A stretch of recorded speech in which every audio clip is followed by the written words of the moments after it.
ഇനി നമ്മളൊരു യൂണിഫോമിൻ്റെ ഫാൻറ് cutting and സ്റ്റിച്ചിങ്ങിൻ്റെ video ആണ്. അതിനായിട്ട് നമ്മളൊരു ഫാൻറ്റിൻ്റെ തുണി എടുത്തിരിക്കണം കേട്ടോ. അത് രണ്ടായിട്ട് മടക്കി, ആദ്യം രണ്ടായിട്ട് മടക്കണം.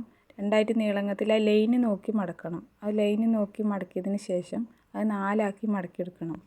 നാലായി മടക്കിയെടുത്തതിന് ശേഷം നമ്മൾ ആ ഫാൻ്റെ അളവിൻ്റെ ഫാൻ്റെ അതിന്മേൽ വെച്ച് കൊടുക്കുക. എന്നിട്ട് എത്ര അളവ് എന്നുള്ളത് താഴെ വരെ അളന്ന് നോക്കുക. അപ്പോൾ നമുക്ക് 32 ഇഞ്ചാണ് കിട്ടിയിരിക്കുന്നത്. ബെൽറ്റ് അടക്കം ചേർത്താണ് ഈ അളന്നിരിക്കുന്നത് കേട്ടോ.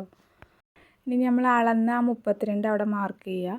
പിന്നെ ഈ 3 ഇഞ്ച് നമ്മളെ ബെൽറ്റിൻ്റെ പോർഷനാണ്, അതും അവിടെ മാർക്ക് ചെയ്യുക കേട്ടോ.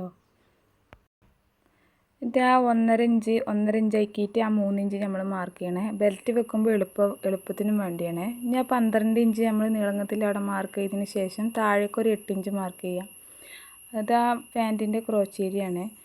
അപ്പോൾ അവിടെ നിന്ന് നമ്മൾ ആ പുള്ളി വെച്ചവിടുത്ത് നിന്ന് ഒരു 2 ഇഞ്ച് കുറച്ച് നീട്ടി വരയ്ക്കുക. അപ്പോൾ നമുക്ക് അവിടെ ഒരു കേവ് മാതിരി വരയ്ക്കാമല്ലതല്ലേ.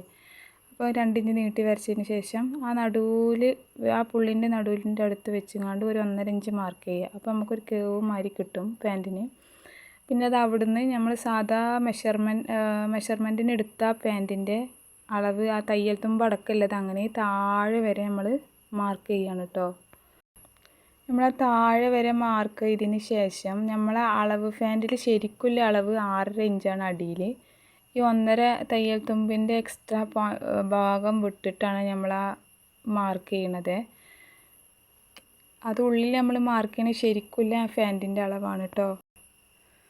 ഉള്ളിൽ ശരിക്കും പാൻറ്റിൻ്റെ അളവാണ്. അപ്പോൾ നമുക്ക് ഇനി കട്ട് ചെയ്തെടുക്കുക. ആ മാർക്ക് ചെയ്ത ഭാഗത്ത് കൂടെ തന്നെ കട്ട് ചെയ്തെടുത്താൽ നമുക്ക് തെറ്റില്ലാതെ കിട്ടും കേട്ടോ. ഇത് കറക്റ്റായിട്ട് താഴെ വരെ കട്ട് ചെയ്യുക. അവിടെ കട്ട് ചെയ്യുമ്പോൾ താഴത്തോട്ട് കട്ട് ചെയ്യുമ്പോൾ നമ്മളെ ഈ തയ്യൽ തുമ്പിൻ്റെ ആ ഭാഗത്തുനിന്നൂടെ കട്ട് ചെയ്യണം. അപ്പോൾ നമുക്ക് ഇങ്ങനെ കിട്ടിയിട്ടുണ്ട്. ഇനിയിപ്പോൾ ഇത് 2 ഭാഗത്തിലുള്ളത് ഈ 2 പീസും നമ്മൾ ജോയിൻറ്റ് ചെയ്തെടുക്കണം കേട്ടോ. 2 വശത്തുള്ളതും ജോയിൻറ്റ് ചെയ്യണേ. അതേമാതിരി നമ്മൾ ഈ മാർക്ക് ചെയ്ത ഭാഗം ഉൾവശമാണ്. അപ്പം മാർക്ക് ചെയ്ത ഭാഗം നമുക്ക് നോക്കുമ്പോൾ ഉൾവശം ഏതാ പുറം വശം ഏതാ വേഗം തിരിച്ചറിയാൻ കഴിയും. പിന്നെ നമുക്ക് ഈ ഫാൻറ്റിൻ്റെ അടിയിലൊരു പട്ട വരുന്നത് കൊണ്ട് അത് നമുക്ക് അറ്റാച്ച് ചെയ്യണം കേട്ടോ അതിൻ്റെ ഒപ്പം. അപ്പോൾ അത് നമ്മൾ അതിൻ്റെ ഒപ്പം ജോയിൻ ചെയ്യണം കേട്ടോ. പതിച്ചടിച്ചാൽ നമുക്കത് പെർഫെക്റ്റായിട്ട് കിട്ടും കേട്ടോ. അപ്പം അങ്ങനെ കറക്റ്റായിട്ട് ആ ഭാഗം നമുക്ക് പതിച്ചടിച്ച് കിട്ടിയിട്ടുണ്ട്. ഇനി ഇതിൻ്റെ ഒരു ലേസ് ഒരു 1/4 ഇഞ്ച് മടക്കിങ്ങാണ്ട് ഇപ്പുറത്തും അതേപോലെ പതിച്ചടിക്കുക. അപ്പോൾ നമ്മൾ ഈ എടുത്തിരിക്കുന്ന തുണി 1.5 ഇഞ്ച് വീതിയും പിന്നെ നീളം ഒരു 8.5 ഇഞ്ച് എടുത്ത തുണിയാണ് കേട്ടോ. അപ്പോൾ അങ്ങനെ നമ്മൾ പതിച്ച് ഈ ഭാഗം കാലിൻ്റെ ആ ഭാഗത്തും അടിച്ചു കഴിഞ്ഞു. 2 പാൻറ്റിൻ്റെ ഭാഗത്തും നമ്മൾ ഇതേപോലെ തന്നെ ചെയ്യണേ. ഈ മടക്കണ ഭാഗത്ത് ഒരു 1/4 ഇഞ്ച് ഇടണുള്ളൂ കേട്ടോ. അപ്പോൾ ഇങ്ങനെ കിട്ടും നമുക്ക് അടിച്ച് കഴിയുമ്പോൾ.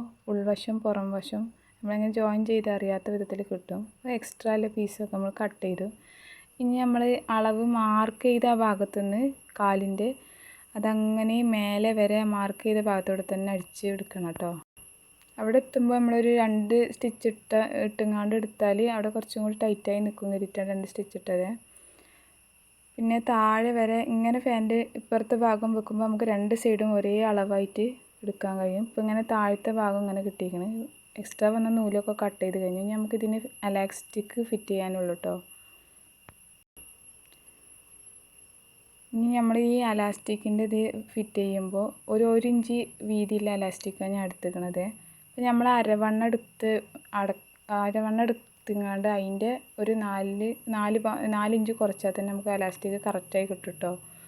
ഇനി നമ്മൾ ഇതങ്ങനെ ഇതിന്മേൽ എലാസ്റ്റിക് ഉള്ളിൽ വെച്ചിട്ടാണ് അടിച്ചത്. പക്ഷേ എലാസ്റ്റിക്കുമ്പോൾ നമ്മൾ സ്റ്റിച്ച് തട്ടണില്ല.